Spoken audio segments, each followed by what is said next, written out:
PTI के जितने भी इलेक्शन के लिए खड़े हो रहे हैं contestants, they are directed by Imran Khan कि जी आप अपने जितने भी बैनर्स हैं, होर्डिंग्स हैं, उस पर आप कैदी नंबर 804 लिखवाएं.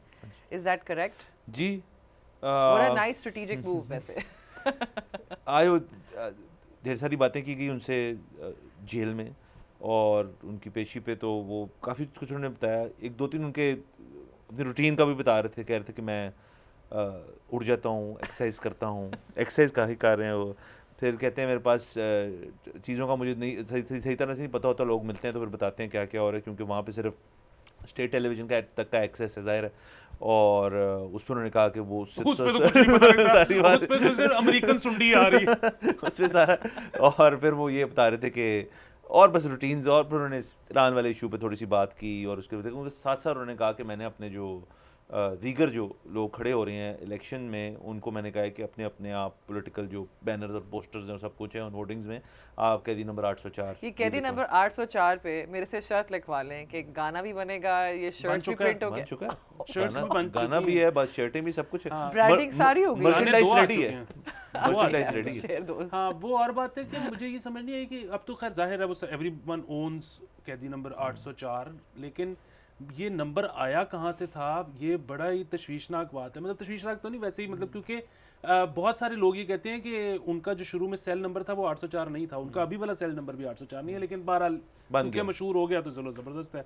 सो जो वाहिद मसला है ना वो ये है कि सेल नंबर एंड कैदी नंबर आर डिफरेंट. सो ये 804 उनका वो भी नहीं था.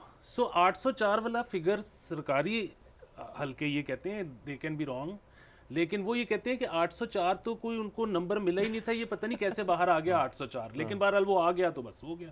अच्छा, सो ज़्यादा बुनियादी चीज़ ये है कि वो मेरे ख्याल में इमरान खान साहब को ये लगता है कि जी क्योंकि बल्ला नहीं मिला तो आप 804 से पहचाने.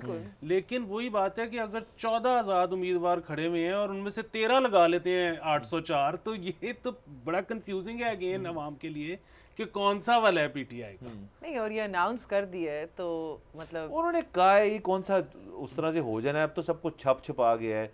अब तो सारे, अब देखिए यही तो टाइम है अब करवाने का. अब छपवाएंगे, अब लगवाएंगे.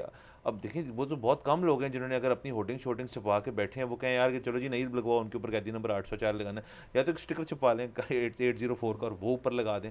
देखिए उन्होंने कहा है तो, बट कैंपेनिंग तो सोशल मीडिया पे ज्यादा होती है, उस वजह से तो वहां पे तो कर सकते हैं ना. और दूसरा ये कि ये स्टिकर वाला आइडिया भी आपका स्टिकर ठीक लगा है, लें. और दूसरा ये कि पेनाफ्लेक्स के ऊपर दोबारा भी प्रिंटिंग हो दे विल जाएगी. Figure out a way for sure. हाँ चले. अच्छा, दूसरा वैसे अगर बात छेड़ी गई है ये पॉलिटिकल पोस्टर्स और बैनर्स और होर्डिंग्स की, तो मेरा इस पे सवाल था कि ये इतने सालों से हम देख रहे हैं कि ये एक ही तरह के हैं.